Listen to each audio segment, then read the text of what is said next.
Сәлеметсіңдер ме балалар? Қазір бізде математика сабағы.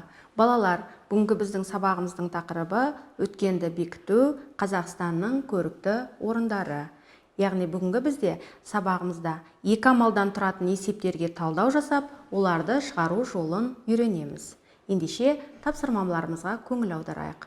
Оқулықта бізде бірінші тапсырмада берілген өрнектердің мәнін тауып, каникул кезінде еліміздің көрікті орнына қанша оқушының барғанын біле аласың дейді. Ендеше бұл тапсырманы орындау үшін алдымен дескриптор құрып алайық. Алдымен өрнектердің мәнін табамыз, барған оқушы санын анықтаймыз, көрікті орындар туралы айтып, әңгімелесетін боламыз. Ендеше мінекей көріп отырсыңдар сендер, Қазақстанның көрікті жерлерінің суреттері берілген. Ендеше алдымен өрнектің мәнін тауып алайық. Өрнектің мәнін тауып алған кезде амалдардың орындалу ретіне мұқият болыңдар. Алдымен бірінші өрнекке көңіл аударайық. 25-ке 5-тің бөліндісі бірінші амал болып орындалады. 25-ке 5-ті бөлсек, әрине 5 болады. Екінші амал 14-ті 2-ге бөлеміз, яғни 7 болады. Енді келесі 36-ға 5-ті қосып алайық. Яғни бұл жерде 6 бірлікке 5 бірлікті қоссақ 11, 3 ондыққа 4 ондықты қоссақ 41 ондық. Ендеше бұл жерде 41 шықты. Енді біз 41-ге 7-ні қосамыз. 41-ге 7-ні қоссақ 48 болады. Мінекей балалар, Қожа Ахмет Яссауи кесенесіне 48 оқушы барған екенін біз таптық. Ендеше бұл киелі орынға өздеріңде барып көрген боларсыңдар. Келесі біздің өрнегіміздің мәнін тауып алайық. Бұл жерде азайту, бөлу, қосу амалдары берілген екен. Алдымен әрине бөлу амалы орындалады. 36-ны 4-ке бөлсек 9 болады. 7-ге 3-ті көбейтсек 21 болады. Енді келесі қадамдарды біз есептеп көрейік. Алдымен 70-тен 9-ды азайтамыз. 10-нан 9-ды алсақ 1, мына жерде 6 ондық қалды, 61.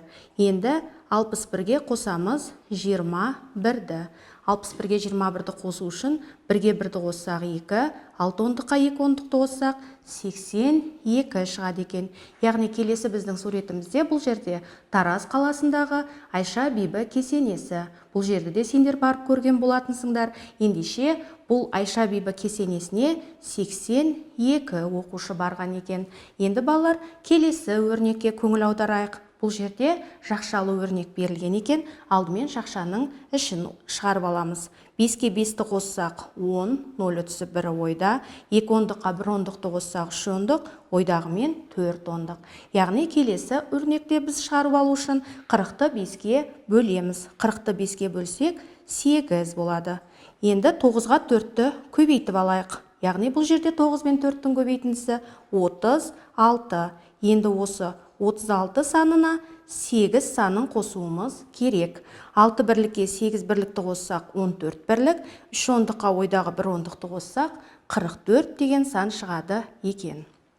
Бұл суретте көңіл аударсаңдар, бұл Байқоңыр ғарыш айлағы. Яғни Байқоңыр ғарыш айлағына 44 оқушы барған екен. Келесі өрнектің мәнін табайық. Бұл жерде 27 мен 3-тің бөліндісі 9 болады. 9-ға 4-ті көбейтсек 36 болады.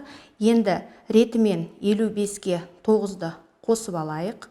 55-ке 9-ды қосқан кезде әрине 9 бірлікке 5 бірлікті қосамыз. 14 бірлік 1 ондық ойда болады, сонда 64 болады екен.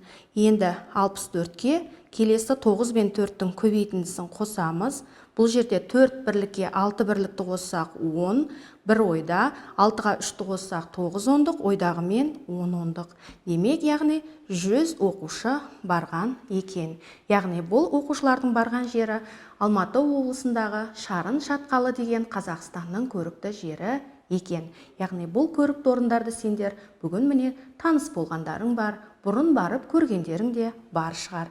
Мінекей біз бұл тапсырманы өздеріңнің көмектерімен тезірек шығарып болдық. Енді бізде келесі тапсырма есептер берілген екен. Есептерді мұқият мен сендерге оқып берейін. Ал енді тыңдайық. Көктемгі каникулдың ұзақтығы 11 күн, бұл күзгі каникулға қарағанда 5 күнге артық. Көктемгі және күзгі каникулды бірге алғанда ұзақтығы қанша күн? Ендеше бұл жерде біз алдымен шартын құрып алайық. Көктемгі каникул. Көктемгі каникулымыздың ұзақтығы 11 күн екен. Бұл бізде белгілі. Ал енді күзгі каникулымыз. Күзгі каникул күндері белгісіз. Бірақ көктемгі каникул күндері 5 күнге артық. Қайсыдан артық?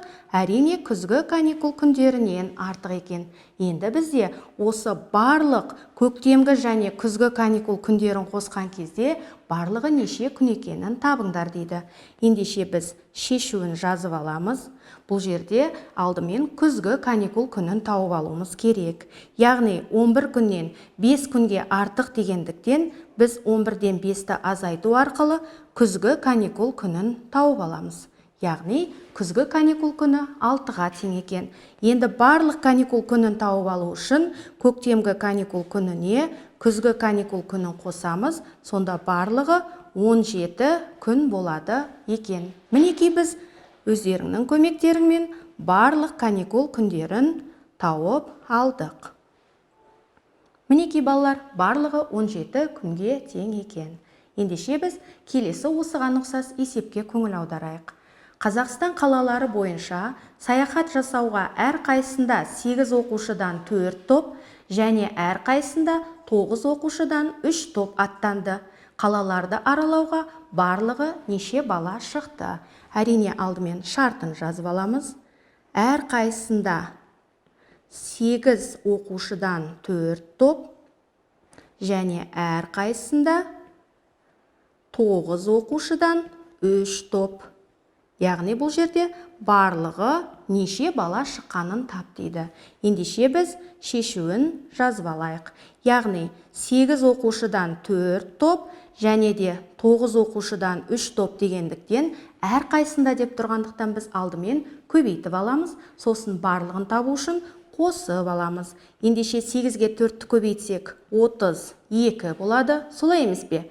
Енді оған қосамыз. Екінші топтың балалар саны 27. Енді 32 мен 27-нің қосындысын тапқан кезде 7 бірлікке 2 бірлікті қосқан кезде 9, 3 ондыққа 2 ондықты қоссақ 59. Мінекей барлығы 59 бала шыққан екен. Демек біз жауабында барлығы 59 бала деп біз есептің шешімін тауып алдық. Мінекей балалар, бұл тапсырманы да сендер өте жақсы мұқият орындадыңдар. Келесі біздегі тапсырма балалар кесте бойынша теңдеулер құрастырып, оларды шығар дейді. Бұл жердегі кестеге көңіл аударсаңдар, азайту амалына байланысты берілген теңдеу екен. Яғни азайғышы 45 пен 30-дың қосындысы, одан азайтамыз x-ті, сонда айырманың мәні 12 болу керек. Ал ендеше теңдеуді құрап көрейік. Яғни бірінші азайғыш 45 пен 30-дың қосындысынан азайтамыз x-ті, тең болады айырманың мәні 12-ге тең. Мінекей біз күрделі теңдеуді құрып алдық. Енді бұл күрделі теңдеуді шығару үшін алдымен жай теңдеуге айналдырып аламыз. Ол үшін жақшаның ішін орындаймыз. 5-ке 0-ді қоссақ 5 болады. 4 ондыққа 3 ондықты қоссақ 7 ондық. Яғни 75 деп жақшаның ішін есептеп алдық. Одан азайтамыз x-ті, тең болады 12. Әрине бұл жерде x-тің мәнін тауып алу үшін 75-тен 12-ні азайтамыз. Енді 75-тен 12-ні азайтуға маған көмектесіңдер. Бұл жерде 5 бірліктен 2 бірлікті азайтсақ 3 бірлік, 7 ондықтан 1 ондықты азайтсақ 6 ондық. Енді біз астын сызу арқылы осы теңдеуімізді тексереміз. Яғни біздің x-тің мәнін берілген x-тің орнына қоюымыз керек. Яғни 45-ке 30-ды қосамыз, одан 63-ті азайтуымыз керек. Яғни 45 пен 30-дың қосындысы 75, 75-тен 63-ті азайтсақ 12 болады. 12 мен 12 тең екен. Мінекей балалар, сендерге мен теңдеудің шығару жолын, есептеу жолын көрсеттім. Арғарайғы теңдеулерді сендер өз беттеріңше есептеп, шығарып көріңдер. Енді келесі тапсырма бізде балалар ойлануға берілген тапсырма. Бұл жерде бізде екі түрлі шаршылар берілген. Өздерің көріп отырсаңдар, бізге тапсырма былай беріліпті. Әр суретте неше шаршы бар дейді.